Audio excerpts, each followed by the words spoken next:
Glória a Deus, bom dia a todos. Opa, estão aí ou não? Bom dia. Amém, queridos, que bom que vocês estão aqui para receber a palavra de Deus.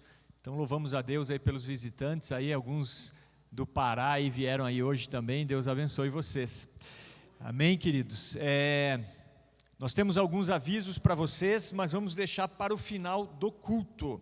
Sem demora, vamos para a meditação da palavra, até porque temos hoje também a Santa Ceia do Senhor, né? Então convido você a acompanhar comigo a leitura do texto base dessa manhã. Vamos ler Jeremias capítulo 1, Jeremias capítulo 1, do versículo 4 em diante ao versículo 10. Pedi-la que se coloque no telão. Se você quiser acompanhar com o telão, ou no telão, né, é a mesma tradução que eu vou usar. Então, Jeremias capítulo 1, do versículo 4 ao versículo 10, diz assim: O Senhor me deu esta mensagem, eu o conheci antes de formá-lo no ventre de sua mãe, antes de você nascer, eu o separei e o nomeei para ser meu profeta às nações. Então eu disse: ó soberano Senhor, não sou capaz de falar em teu nome, sou jovem demais para isso. O Senhor respondeu: não diga sou jovem demais, pois você irá aonde eu enviar e dirá o que eu lhe ordenar. E não tenha medo do povo, pois estarei com você e o protegerei. Eu, o Senhor, falei. Então o Senhor estendeu a mão, tocou minha boca e disse: veja, coloquei minhas palavras em sua boca. Hoje lhe dou autoridade para enfrentar nações e reinos, para arrancar e derrubar, para destruir e arrasar, para edificar e plantar. Amém? Vamos orar mais uma vez. Senhor, obrigado por essa manhã. Estou aqui na Tua presença, em nome de Jesus, com temor, tremor. Quero me humilhar diante do Senhor e pedir que o Senhor me encha de sabedoria, de graça, para que eu possa transmitir a mensagem nessa manhã com a autoridade que vem de Ti. Abençoa cada uma dessas pessoas que estão aqui, que vieram aqui Te adorar, celebrar nessa manhã, a Deus, e que cada um possa estar com o coração preparado para receber aquilo que o Senhor tem para a igreja. Muito obrigado, em nome de Jesus. Amém. Amém, queridos? Bem, hoje nós vamos falar sobre o chamado de Jeremias, o chamado do profeta Jeremias. Vocês sabem que nós terminamos na semana passada uma série de mensagens sobre o livro do profeta Daniel. Eu particularmente fui muito edificado com o estudo desse livro, o livro de Daniel. E hoje, nessa manhã, nós iniciaremos uma nova série de mensagens. E nós vamos falar durante esse mês de julho sobre o chamado de Deus para as nossas vidas. Então o que nós vamos fazer? Nós vamos meditar no chamado de alguns homens de Deus. Por exemplo, o chamado de Abrão, o chamado de Moisés, o chamado de Gideão, o chamado dos profetas, dos discípulos de Jesus, que também foram chamados de apóstolos. Enfim, nós vamos ler alguns desses textos, explicá-los e aplicá-los nas nossas vidas. Então nós vamos analisar alguns conceitos que podem ser aplicados para nós hoje. E para começar essa série, eu quero refletir com a igreja sobre o chamado do profeta Jeremias. Então esse texto que nós lemos é o texto onde Deus chama o profeta Jeremias para ser seu profeta entre as nações da terra. E nós vemos no início do livro, se você voltar um pouquinho ali para o capítulo 1, versículo 1, nós vemos que Jeremias, ele era filho do sacerdote Ilquias, ou seja, ele era de família sacerdotal, ele tinha um pedigree dentro do judaísmo, ele vinha de uma linhagem religiosa, e ainda jovem, ele recebe uma revelação de Deus de que ele seria profeta para as nações. Então agora nós vamos ver versículo por versículo e nós vamos aplicar isso para o nosso contexto. Então vamos lá, vamos reler os versículos 4 e 5 de Jeremias 1. Diz assim: o Senhor me deu esta mensagem, eu o conheci antes de formá-lo no ventre de sua mãe. Antes de você nascer, eu o separei e o nomeei para ser meu profeta entre as nações. Amém? Então nós vemos nesses versículos Deus revelando a Jeremias qual era o propósito dele para o seu servo. Então nós vemos que mesmo antes de Jeremias ser concebido no ventre da sua mãe, o Senhor já havia decretado que ele seria profeta entre as nações. Aqui nós já podemos fazer uma aplicação prática para as nossas vidas. Trazendo isso para nós, saibam, assim como Deus criou Jeremias com um propósito, e esse propósito era ser profeta entre as nações, assim também você não é um acidente. Posso ouvir um amém? Mesmo antes de você ser concebido pelos seus pais, você foi concebido na mente de Deus. Deus criou você para cumprir um propósito. Seus pais podem não tê-lo planejado, mas certamente Deus o fez. Você não é um acidente. Saiba, Deus não ficou surpreso com o seu nascimento. Na verdade, Deus planejou você, Ele aguardava o seu nascimento. Então, por exemplo, fulano nasceu, digamos assim, vamos usar um exemplo hipotético. Fulano lá nasceu. Você acha que Deus é pego de surpresa? E agora? O que vai ser dessa criatura? Claro que não. Deus já havia projetado você, mesmo antes de você ser concebido no ventre da sua mãe, porque Deus nunca é pego de surpresa. Então, dessa forma, a primeira coisa que eu posso extrair dessa passagem, desse chamado de Jeremias, e é uma coisa prática para nós, é que você não é um acidente. Posso ouvir um amém? Então olha aí para a pessoa do seu lado e diga: você não é um acidente. Amém? Você não é um acidente. Olha só, vamos ler uma outra passagem. Acompanhe comigo aqui no telão, o Salmo 139, versículos 15 e 16. Olha só o que o salmista diz. Ele diz assim: tu me observavas quando eu estava sendo formado em segredo, enquanto eu era tecido na escuridão. Tu me viste quando eu ainda estava no ventre. Cada dia de minha vida estava registrado em teu livro.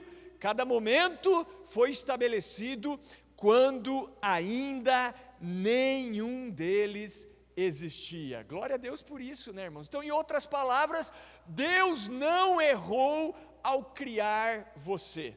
Ouça o que eu vou dizer. Você é exatamente quem Deus quis que fosse. O seu nascimento, a cor da sua pele, o seu cabelo, a sua personalidade foram feitas para que você cumprisse um propósito específico. Você não é uma poeira cósmica no universo infinito, não. Você não é um acidente. Deus criou você com um propósito. É isso que nós vemos nesse chamado de Jeremias. Inclusive existe um poema de um americano, um teólogo americano chamado Russell Kelfer. Ele diz assim, olha só, preste atenção: você é quem é por uma razão. Você faz parte de um plano complexo. Você é uma criação original, preciosa e perfeita, denominada como notável homem ou mulher de Deus. Você tem essa aparência por uma razão. Nosso Deus não cometeu nenhum erro. Ele o teceu no útero. Você é exatamente o que Ele quis fazer. Os pais que você teve foram escolhidos por Ele, e a despeito de seus sentimentos, eles foram feitos sob medida para os planos que Deus tem em mente, e estão aprovados pelo Senhor. Não, aquele trauma que você enfrentou não foi fácil, e Deus chorou por aquilo, o ter machucado tanto, mas foi permitido para moldar o seu coração, para que você crescesse a sua imagem. Você é quem é por uma razão, você vem sendo moldado pela vara do Senhor, você é quem é, amado porque há um Deus, amém? Então, você foi criado, você foi criada com um propósito, você não é um acidente. Então, dessa forma, a primeira coisa que esse chamado de Jeremias nos ensina é que não somos um acidente de percurso. Fomos criados por Deus e para Deus, fomos criados para o seu louvor e para a sua glória. Posso ouvir um amém, queridos? A segunda coisa importante que nós já podemos extrair desses versículos 4 e 5, é que Jeremias, ele passa a ter clareza do que Deus queria dele. Então Deus, nesses 2 versículos, começa a revelar a Jeremias qual era o propósito específico para a vida dele. Então olha só, se eu fui criado por Deus e para Deus, afinal de contas, por que motivo eu estou aqui? Não é verdade? Eu preciso ter clareza do propósito de Deus para a minha vida. E Jeremias, nesse chamado, ele passa a ter clareza do propósito de Deus para a sua vida. Preste atenção, quando nós temos clareza do propósito pelo qual nós fomos criados, nossa vida passa a ter sentido. A nossa vida, ela se torna mais simples, mais objetiva, mais focada, porque aí nós sabemos quando dizer sim e quando dizer não, porque tem coisas que não fazem parte do objetivo específico de Deus para a nossa vida. Então, vejam que Jeremias, ele recebe o chamado para ser profeta entre as nações. Esse era o objetivo específico da sua vida. Então preste atenção, todos nós temos um objetivo geral e um objetivo específico, né? Se você já se formou numa faculdade, numa universidade, você deve ter escrito um artigo, né? Uma monografia. Ali você precisa, quando você está planejando sobre o que escrever, ter um objetivo geral e um objetivo específico também para escrever aquele trabalho de conclusão de curso. E assim é também na nossa vida. Todos nós temos um objetivo geral. Quando você vai para a palavra, você começa a entender, no geral, por que você foi criado. Mas também Deus tem objetivos específicos para cada um de nós. Então, no geral, nós sabemos pela palavra que Deus nos criou para a sua glória, para sermos adoradores. A Bíblia fala que Deus procura adoradores que o adorem em espírito e em verdade. Sabemos também pela palavra que nós fomos criados e salvos para termos comunhão com Ele e também uns com os outros, para fazermos parte da sua família, a família de Deus que é a igreja. Também entendemos que Deus nos salvou, nos resgatou do império das trevas, para que nós possamos nos desenvolver como pessoas e como cristãos, nos tornando semelhantes a Cristo. Também entendemos pela palavra que Deus nos chamou para pregarmos o evangelho do reino de Deus por onde passamos, ou seja, você é um missionário, uma missionária para a sua família, para os seus amigos, para os seus colegas, para todas aquelas pessoas que Deus coloca no seu caminho. Então esse é um propósito geral. Fomos criados para adorar a Deus, fomos criados para ter comunhão uns com os outros, fomos criados para nos tornarmos semelhantes a Cristo, fomos criados para pregar o evangelho para outras pessoas, mas como eu disse, cada um de nós também possui um propósito específico, e esse propósito nós precisamos descobrir. E ao contrário do que muitos pensam, você não vai descobrir o propósito de Deus para a sua vida olhando para dentro de si mesmo. As pessoas dizem assim: olhe para dentro de você, e você vai descobrir o sentido da sua vida, o propósito da sua vida. Não é para você que você tem que olhar, você tem que olhar para Deus. Porque se você foi criado por Deus e para Deus, e quiser descobrir o propósito da sua vida, você tem que começar por Ele. Você tem que começar perguntando ao Senhor, e perguntar: Senhor, afinal de contas, por que motivo eu estou aqui? Afinal de contas, por que motivo eu estou aqui? Então muda o teu paradigma. Ao invés de perguntar o que eu quero ser, o que eu quero fazer, o que eu gosto, pergunte a Ele o que Ele espera de você. Não é verdade? Quando nós somos crianças, né? Todo mundo pergunta: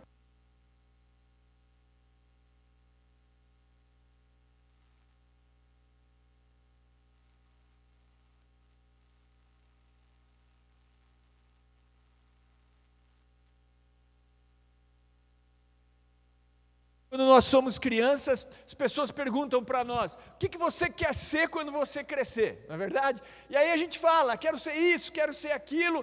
Agora não importa o que nós queremos ser, importa sim o que Deus espera de nós, porque Ele me criou. Então, se Deus me criou, e eu não sou um acidente, Ele me criou com um propósito, eu preciso renunciar à minha vontade para fazer a vontade de Deus. Existe um texto em Jó que diz assim: em suas mãos, nas mãos de Deus, está a vida de todas as criaturas e o fôlego de toda a humanidade. Então nós não temos que pensar o que eu quero ser, olhar para dentro de mim. Eu tenho que começar a buscar a Deus e perguntar: por que você me criou? Afinal de contas, por que motivo eu estou aqui? Porque se você não tiver clareza do chamado de Deus para você, sua vida jamais terá sentido. É somente em Deus que descobrimos a nossa origem, nossa identidade, o que significamos, nosso propósito, nossa importância e nosso destino. Todos os outros caminhos levam a um beco sem saída. Então, se você entrou aqui e você, por exemplo, ainda não confessou Jesus como seu Senhor, não se rendeu ao senhorio de Cristo, hoje o convite é para que você faça isso. Esse é o primeiro passo para começar a conhecer por que você foi criado. Então, a segunda coisa que eu posso extrair dessa passagem do chamado de Jeremias é a clareza. Se você sabe o que Deus quer de você, não é qualquer caminho que serve. A partir do momento que eu tenho clareza, Deus me chamou para isso, eu não vou aceitar qualquer caminho, eu não vou aceitar qualquer coisa. Como aquela parte do filme Alice no País das Maravilhas. Existe um filme, você sabe, chamado Alice no País das Maravilhas, e tem uma cena desse filme onde a Alice, ela acaba se deparando com uma bifurcação, com dois caminhos. E ela estava com um gato ali junto dela, tinha um gato que a acompanhava, e aí quando ela chega nessa bifurcação, ela pergunta para o gato assim: daí gato, para onde que nós vamos agora? Nós vamos para a direita ou nós vamos para a esquerda? Aí o gato olha para ela e responde assim: olha, depende de onde você quer chegar. E aí ela olha para o gato e diz assim: eu não sei onde eu quero chegar. Aí ele diz assim: então qualquer caminho serve. Se você não sabe onde você quer chegar, qualquer caminho serve. E assim vivem a maioria das pessoas sobre a face da terra. Qualquer caminho. Vamos ver o que a vida propõe para mim. Mas quando você tem clareza do porquê você nasceu, do chamado de Deus para a sua vida, não é qualquer caminho que serve. Porque aí você vai buscar cumprir o propósito de Deus, o propósito pelo qual você foi criado. Então, se você quer saber o propósito pelo qual você foi criado, você foi criada, comece com Deus, busque a sua palavra, pergunte a Ele, e Ele vai mostrar o caminho.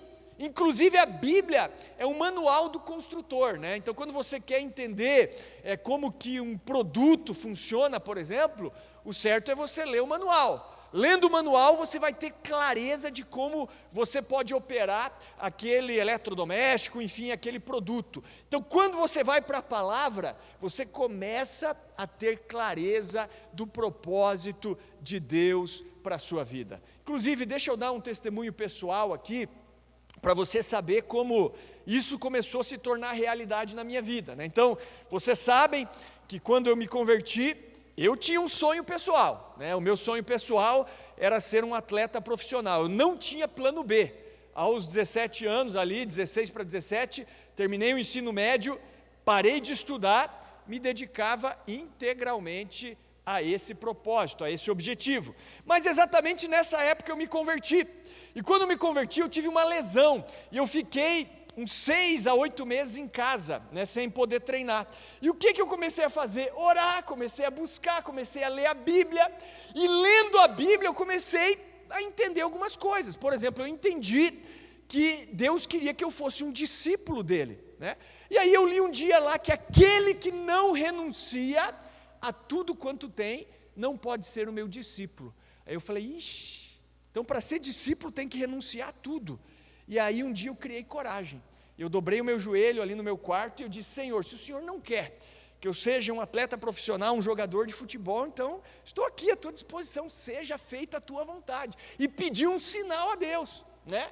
E Deus respondeu, Deus deu o sinal, e eu comecei a entender, agora Deus tem um propósito diferente para a minha vida. Continuei buscando e Deus foi me guiando, tanto pela palavra, quanto através da revelação que Ele foi me dando, para que eu estivesse cumprindo o propósito dEle para a minha vida. Então veja, eu comecei a descobrir esse propósito em Deus, não foi olhando para dentro de mim, porque se eu fosse fazer a minha vontade seria outra, mas eu submeti a minha vontade à vontade de Deus. Então o primeiro ponto dessa mensagem é que você não é um acidente, você não está aqui por acaso.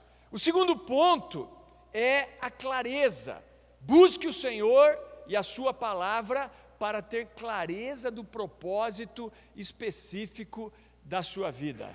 E o terceiro ponto é: pare de dar desculpas. Busque se capacitar para fazer a vontade de Deus. Vejam os versículos 6 e 7. Vamos passar agora para os 6 e 7. Diz assim, ó: então eu disse, ó soberano Senhor, não sou capaz de falar em teu nome, sou jovem demais para isso.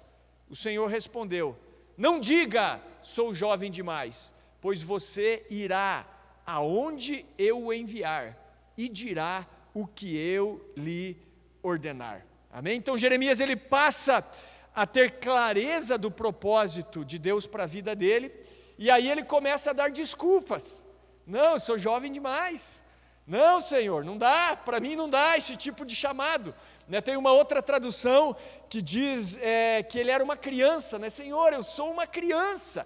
E aí Deus diz, não digas que você não passa de uma criança, né? Porque onde eu te mandar irás, e tudo que eu te mandar você vai falar. Então a partir do momento que você começa a ter clareza do chamado de Deus para a sua vida, você tem que cuidar com isso. Pare de dar desculpas. Então talvez você esteja aqui e você diga, não, eu entendi já que eu não sou um acidente, que eu fui criado com um propósito, eu já tenho clareza de qual é esse propósito para a minha vida, mas muitas vezes você está dando desculpas.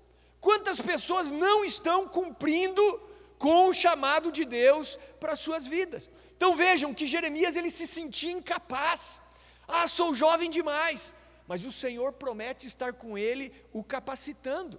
Então quando você tem clareza do que Deus tem para você, o segundo passo é você buscar as competências necessárias para que você cumpra o propósito de Deus com excelência. Então se Deus tem um objetivo específico para você, busque se capacitar para cumprir esse propósito. Amém? Na verdade, queridos, eu vou dizer para você, todos nós temos um sentimento de incapacidade, assim como Jeremias.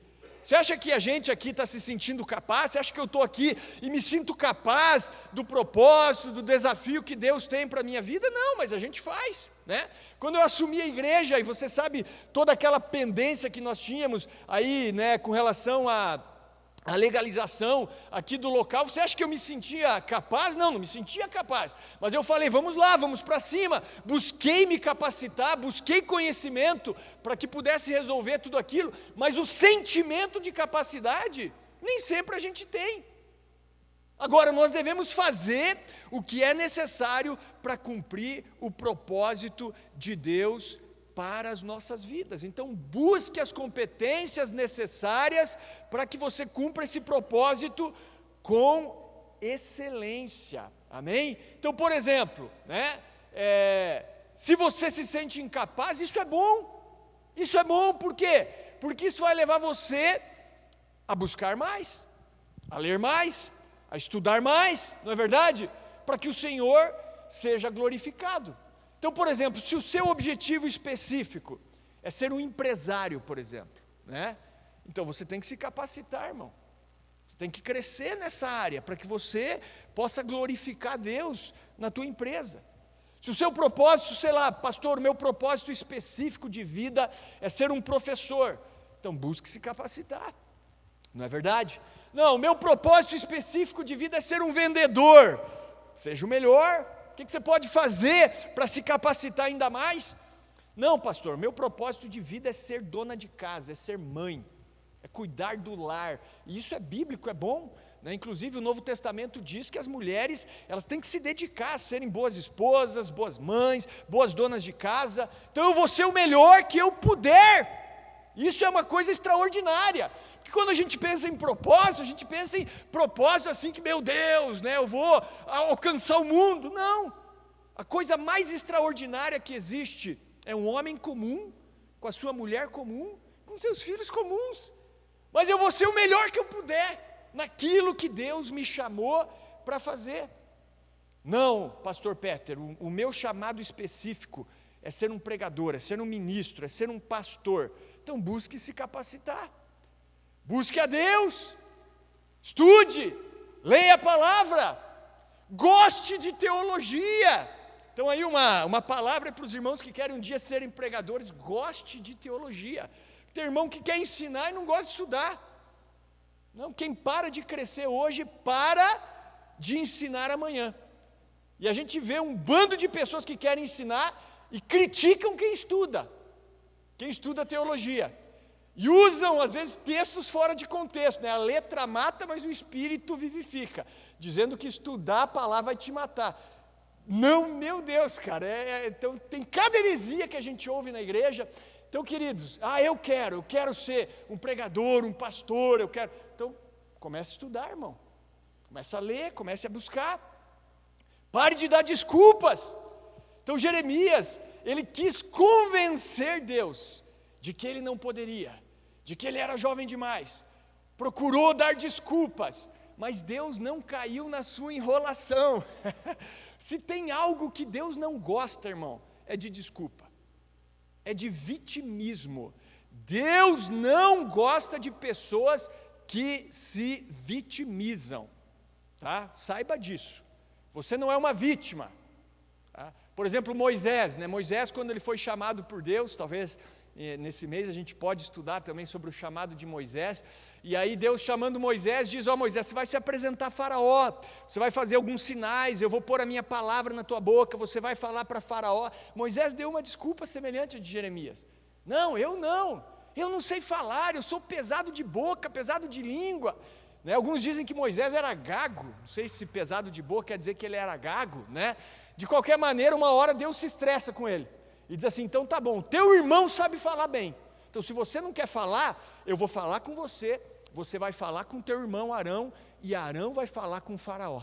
E aí era isso que acontecia, Deus falava com Moisés, Moisés falava com seu irmão Arão, e Arão falava com o Faraó. Mas chega um ponto que Moisés começa a falar direto com o Faraó, ele vai pegando essa confiança, e ele entende que Deus era quem o capacitava, e ele passa a ir diretamente a Faraó.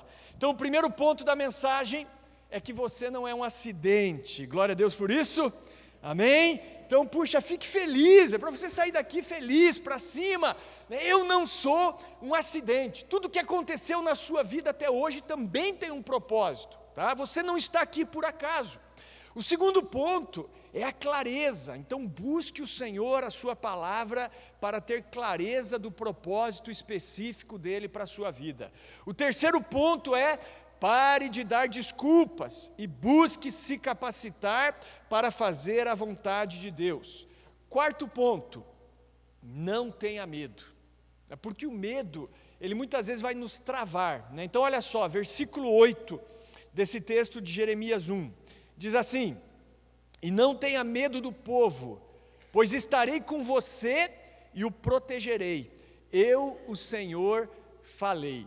Então Deus já avisa Jeremias, não tenha medo do povo, eu estarei com você, eu vou protegê-lo, então não tenha medo. Quero dizer uma coisa para você, estar na vontade de Deus é também sofrer, irmãos.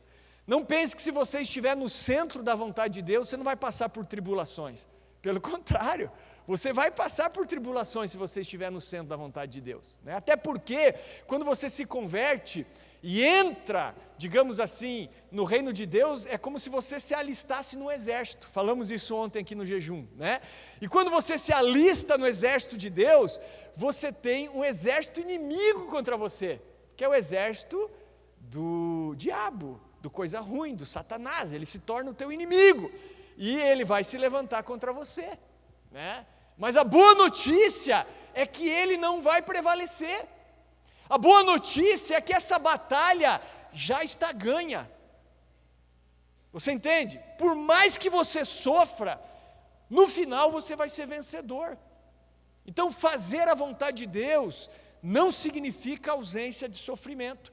Fazer a vontade de Deus exige um preço de renúncia, abrir mão da sua vontade, da sua reputação, do seu conforto. A promessa de Deus para nós é o reino de Deus, mas é necessário passarmos por diversas provações para herdarmos o reino de Deus. É isso que diz Atos 14, 22, olha só, acompanha ali, diz assim: onde fortaleceram os discípulos, eles os encorajaram a permanecer na fé, lembrando-os de que é necessário passar por muitos sofrimentos até entrar no reino de Deus. Amém? Então Deus já deixa claro, né, na sua palavra, que é necessário sofrimento para realizar a vontade dele. Inclusive, nós estudamos algumas semanas atrás aqui na nossa escola bíblica, né, o livro do profeta Jeremias, e o profeta Jeremias, eu não sei se vocês sabem, ele era conhecido como profeta chorão. Inclusive ele escreveu um livro, que é o livro de Lamentações, né? Então depois do livro do profeta Jeremias, tem o livro de Lamentações de Jeremias, onde é o chororô de Jeremias, Jeremias chorando pelos sofrimentos que ele passava na vida, né? E Jeremias é interessante, ele foi um dos homens de Deus que amaldiçoou o dia do seu nascimento, né? Então você vai ler, que é curioso, ele diz: maldito o dia que eu nasci. E ele amaldiçoou até o homem que levou a notícia para o pai dele de que ele nasceria. Ele diz assim: maldito seja o homem que deu as boas novas ao meu pai, dizendo: você vai ser pai de um garoto, de um varão, enfim. Então ele não só amaldiçoa o nascimento dele, como ele amaldiçoa o homem que levou a notícia para o pai dele de que ele nasceria. Mas por que, pastor Peter? Por causa do sofrimento. Jeremias foi um profeta que sofreu demais. Quando Deus o chamou, se você ler o contexto, Deus já falou: o povo vai lutar contra você. Deus já deixou claro, eles vão lutar contra você, mas eles não vão prevalecer. Eu vou fazer de você um muro de bronze. Eu estou com você. Lutarão contra você, mas não prevalecerão. E Jeremias sofreu demais. Por quê?